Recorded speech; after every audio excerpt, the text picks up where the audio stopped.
नमस्कार। आज BA द्वितीय वर्ष या लेक्चरमध्ये आपण जो काही मागचा राहिलेला भाग आहे तो आज या ठिकाणी कंटिन्यू करणार आहे। जसं मागच्या वेळी आपण सनदी सेवेची वैशिष्ट्य, त्याचबरोबर सनदी सेवेची कार्य ह्या बाबी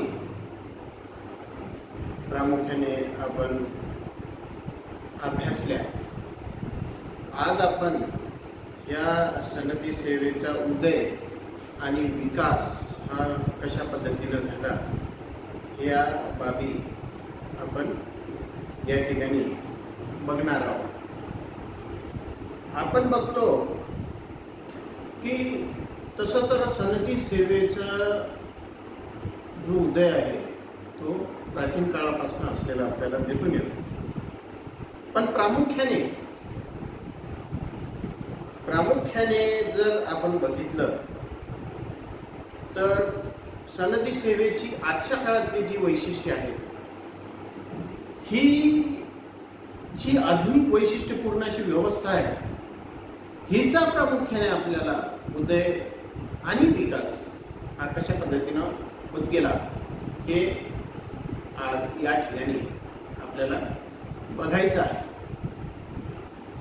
यामध्ये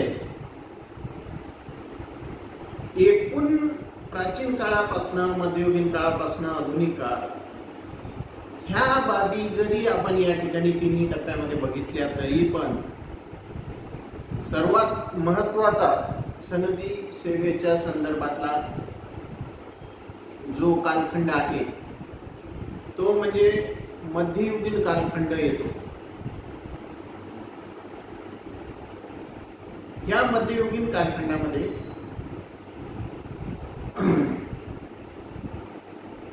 प्रामुख्याने केंद्रीभूत व्यवस्था, या केंद्रीभूत व्यवस्थेतनं अनेक जी पदे निर्माण झाली ही पदे त्या ठिकाणी मोठ्या प्रमाणावर अधिकार असणारी एक शासन पद्धतीच्या प्रतिनिधित्व करणारी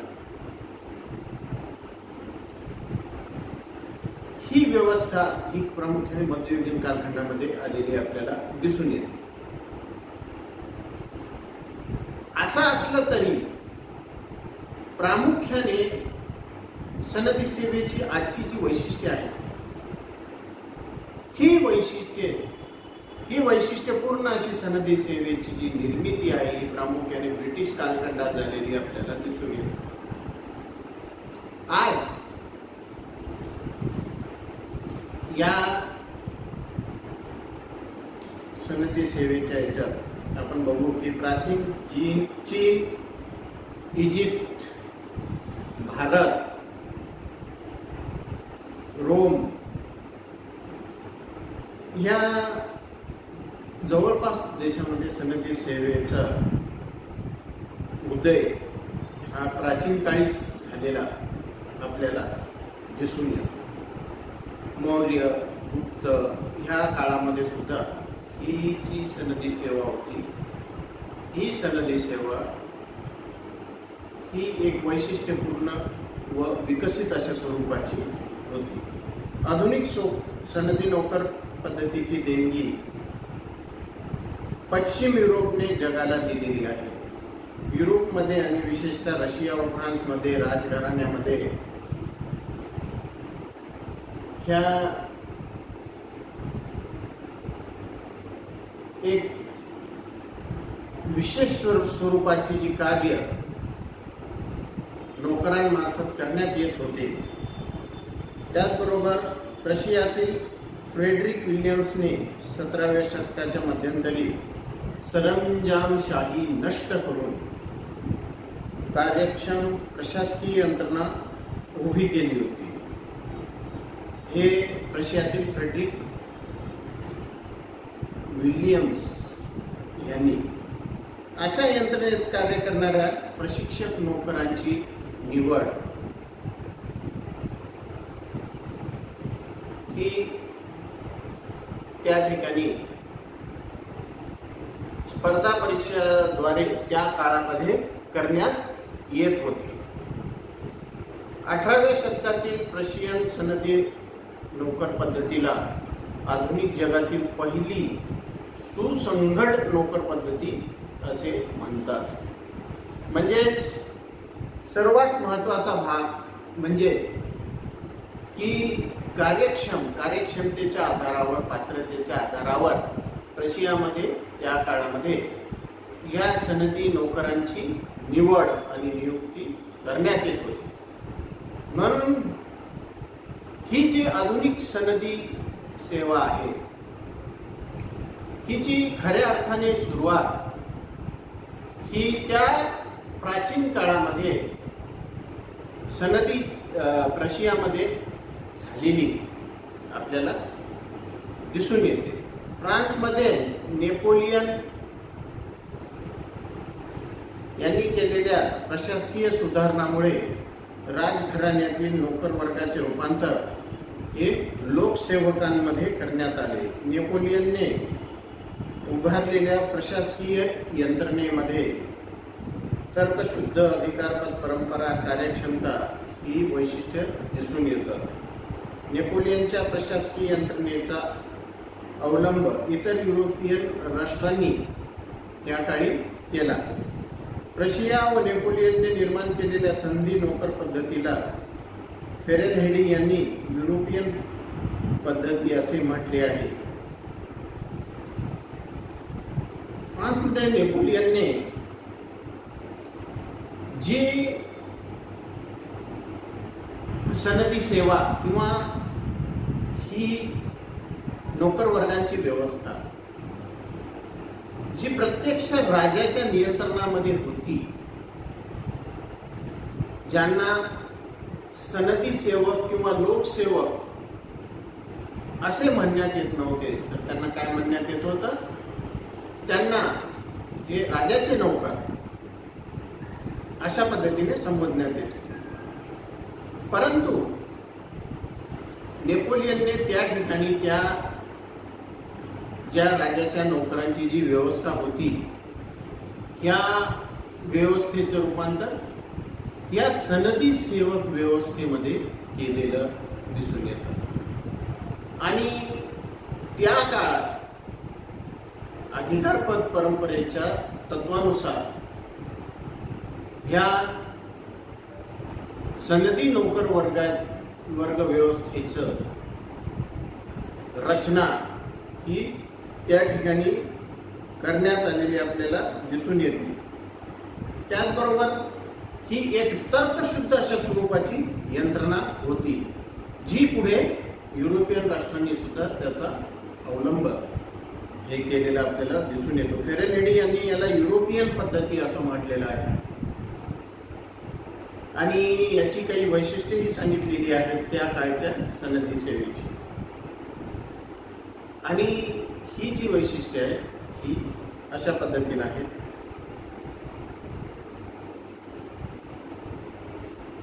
की ही जी सनदी सेवा आहे ही एक राज्याचा प्रतिनिधी या स्वरूपामध्ये आपले कार्य पार पाडते.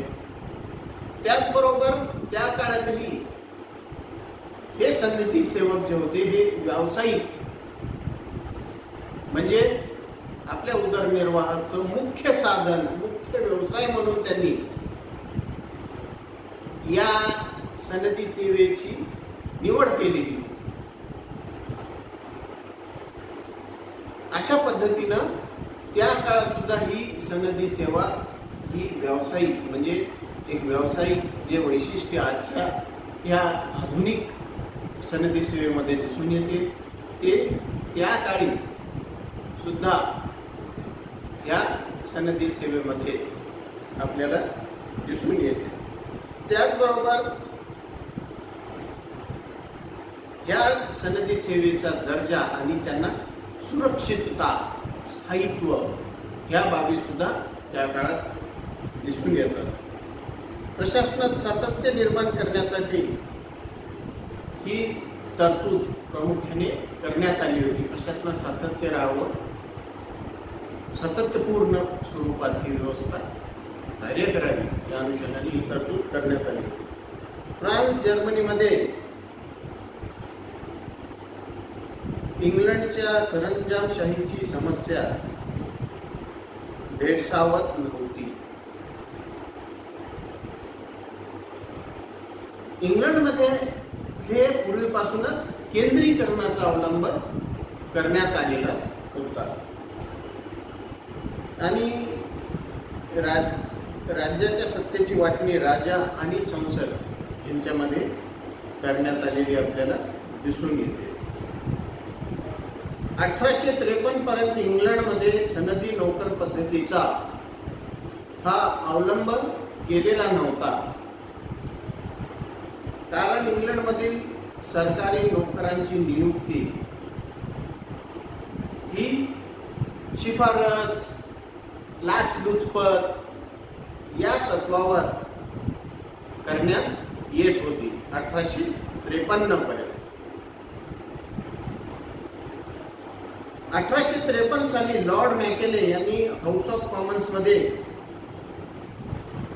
लॉर्ड मॅकेले 1853 साली लॉर्ड मॅकेले यांनी काय केलं की संसदेमध्ये, त्याचमध्ये हाऊस ऑफ कॉमन्स मध्ये या सेवकांची भरती खुल्या स्पर्धा परीक्षेद्वारे करण्याचा आग्रह केला. या सनदी सेवेची भरती खुल्या पद्धतीनं स्पर्धा परीक्षेच्या मार्फत करण्याचं महत्त्व त्या ठिकाणी त्यांनी पटवून दिलं. जुलै 1854 साली भारतीय नोकराच्या संदर्भात लॉर्ड मॅकेले, जुलै 1854 साली भारतीय नोकरांच्या संदर्भात लॉर्ड मॅकेले यांच्या अध्यक्षतेखाली एक समिती नियुक्त करण्यात आली.